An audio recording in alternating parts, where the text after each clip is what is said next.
Hello दोस्तों, good morning. तो हम आपके साथ लेकर आए हैं आपके लिए मैथ की एक सीरीज जो बिल्कुल शून्य से स्टार्ट होगी। Zero to hero series. ठीक है, जो शून्य से शिखर तक की यात्रा करेंगे हम इसके साथ। ठीक है, चलिए आगे चलते हैं। पहला क्वेश्चन तो यह है कि जीरो का आविष्कार किसने किया। ऐसा अक्सर पूछा जाता है। तो जैसे ही जीरो की बात होती है हमारे दिमाग में बहुत से विचार आते हैं। जैसे जीरो क्या है, जीरो का आविष्कार किसने किया, जीरो का आविष्कार कब हुआ, जीरो का इतिहास क्या है। ये सारी चीज़ें हम इस पोस्ट के माध्यम से आप तक पहुँचाएंगे। जीरो का योगदान हर क्षेत्र में है, लेकिन जीरो गणित विषय के सबसे बड़े आविष्कारों में से एक माना जाता है। एक बार आप सोच कर देखिए, यदि शून्य का आविष्कार ना होता तो आज गणित कैसी होती। जीरो क्या है? जीरो एक गणितीय अंक है जिसे गणित की भाषा में शून्य लिखा जाता है। जिसे सामान्य भाषा में कहा जाए तो यह एक संख्या है। जीरो का कोई मान नहीं होता, लेकिन यदि जीरो किसी संख्या के पीछे लग जाए तो उसका मान 10 गुना बढ़ा देता है। जैसे 1 के पीछे जीरो लगा दिया जाए तो 10 हो जाता है, 10 के पीछे जीरो लगा दिया जाए तो 100 हो जाता है, 100 के पीछे लगा दिया जाए तो 1000 हो जाता है।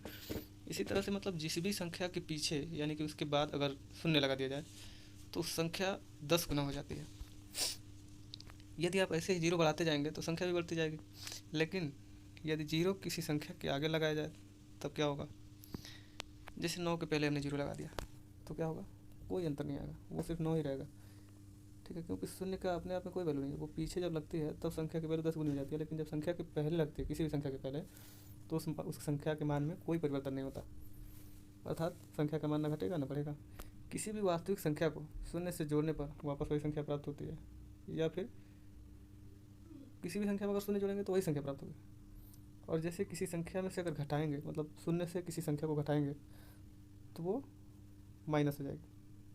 ठीक है, जैसे कि अगर जीरो में से हमने -9 किया तो -9 है, क्योंकि हम माइनस कर रहे हैं तो इसलिए -9 ही होगा। लेकिन अगर किसी संख्या में से शून्य को घटाएंगे तो कोई परिवर्तन नहीं आएगा, वो सेम टू सेम रहेगा। ठीक है, किसी भी वास्तविक संख्या को शून्य से गुणा करने पर क्या होता है। जैसे हम किसी संख्या में अगर शून्य से गुणा करते हैं तो सारी संख्या शून्य हो जाती है, चाहे वो कितनी भी बड़ी संख्या हो। एक से लगाए अनंत तक की कोई भी संख्या हो, अगर उसमें शून्य से हम गुणा करेंगे तो वह शून्य हो जाएगी। ठीक है, यदि जीरो की संख्या में भाग दिया जाए, जीरो का किसी भी संख्या में अगर भाग दिया जाए तो क्या होगा। जीरो का अगर भाग देंगे किसी संख्या में तो वो इनफाइनाइट हो जाती है, उसकी वैल्यू अनंत जिसे बोलते हैं। ठीक है, और यदि जीरो में किसी संख्या का भाग दिया जाए तब क्या होगा, तब वैल्यू शून्य होगी। ठीक है, जीरो में यानी कि 0/9 करें तो क्या होगा, शून्य होगा। या 0/100 करें तो भी शून्य होगा। मतलब जीरो में किसी भी संख्या का भाग देंगे तो शून्य होगा, और जीरो से किसी संख्या में भाग देंगे तो इनफाइनाइट होगा। ठीक है, जीरो गणित में पूर्णांक वास्तविक संख्या अन्य किसी बीजीय संरचना की योगात्मक पहचान के रूप में काम करता है।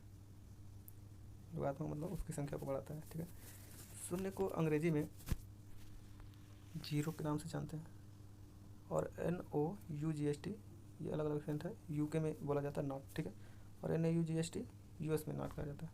मतलब शून्य को हम अलग अलग रूपों में भी जानते हैं। ओके, सरल भाषा में शून्य सबसे छोटी संख्या होती है जो निगेटिव संख्या होती है, लेकिन इसका कोई मान नहीं होता। शून्य का आविष्कार किसने किया। शून्य का आविष्कार से पहले गणितीय संख्याओं की गणना करने में और गणितीय प्रश्नों को हल करने में परेशानी होती थी, शून्य नहीं था तो। लेकिन शून्य का आविष्कार गणित के क्षेत्र में क्रांति जैसा है। अगर शून्य का आविष्कार नहीं हुआ होता तो शायद आज गणित इतनी आसान ना होती, क्योंकि वैल्यू शून्य नहीं आती। तो सोचिए कितना आंकड़ा लंबा जाता, कैलकुलेशन होती जाती। आज हम जिस तरह से शून्य का प्रयोग कर रहे हैं और हमारे पास शून्य की परिभाषा है, उससे पीछे कई गणितज्ञ और वैज्ञानिकों का योगदान है। शून्य के आविष्कार का मुख्य श्रेय भारतीय विद्वान ब्रह्मगुप्त को जाता है, क्योंकि उन्होंने ही शुरुआत में शून्य के सिद्धांतों का प्रतिपादन किया था। ब्रह्मगुप्त से पहले भारत के महान गणितज्ञ और ज्योतिषी आर्यभट्ट ने शून्य का प्रयोग किया था। इसलिए कई लोग आर्यभट्ट को भी शून्य का जनक मानते थे, लेकिन सिद्धांत ना देने के कारण उन्हें शून्य का मुख्य आविष्कारक नहीं माना जाता। शून्य के आविष्कार को लेकर शुरुआत से ही मतभेद रहे हैं, क्योंकि गणना काफ़ी पहले से की जा रही है, लेकिन बिना शून्य की गणना करना असंभव है। पहले के लोग शून्य को विभिन्न प्रकार के बिना किसी सिद्धांतों के उपयोग करते थे, और इसका कोई प्रतीक भी नहीं था। ब्रह्मगुप्त ने इसे प्रतीक और सिद्धांतों के साथ रखा, और गणितज्ञ व ज्योतिषी आर्यभट्ट ने इसका उपयोग किया। जीरो का आविष्कार कब हुआ। जीरो का आविष्कार के बहुत समय पहले से ही कई प्रतीकों को स्तंधारक के रूप में उपयोग किया जाता था। ऐसे में यह पक्का तो नहीं कहा जा सकता कि शून्य का आविष्कार कब हुआ। वैसे 628 ईस्वी में महान भारतीय गणितज्ञ ब्रह्मगुप्त ने शून्य के प्रतीकों सिद्धांतों का उपयोग किया था। जीरो का इतिहास क्या है? यदि आप शून्य के आविष्कार को समझना चाहते हैं तो उसके लिए शून्य के इतिहास को समझना काफ़ी जरूरी है। आज के समय में शून्य के सिद्धांत और इसके प्रयोग काफ़ी आधुनिक है, लेकिन शुरुआत में प्राचीन काल के लोग शून्य का उपयोग ऐसे नहीं करते थे। अगर देखा जाए तो इसका आविष्कार एक स्थान धारक के रूप में हुआ और बाद में धीरे धीरे शून्य का उपयोग बढ़ता गया। ब्रह्मगुप्त के द्वारा शून्य का आविष्कार करने से पहले शून्य का प्रयोग किया जा रहा था। कई प्राचीन मंदिरों में, पुरातत्वों और ग्रंथों में भी देखा गया। यह कहा नहीं जा सकता कि शून्य का आविष्कार कब हुआ और इसका प्रयोग कब से हो रहा है, लेकिन यह निश्चित रूप से कहा जा सकता है कि यह हमारे भारत की ही देन है। शुरुआत में शून्य मात्र एक स्थान धारक था, लेकिन बाद में शून्य गणित का एक अहम भाग बन गया। माना जाता है कि शून्य की संकल्पना तो काफ़ी पुरानी है, लेकिन यह 5वीं सदी तक भारत में पूर्ण रूप से विकसित था।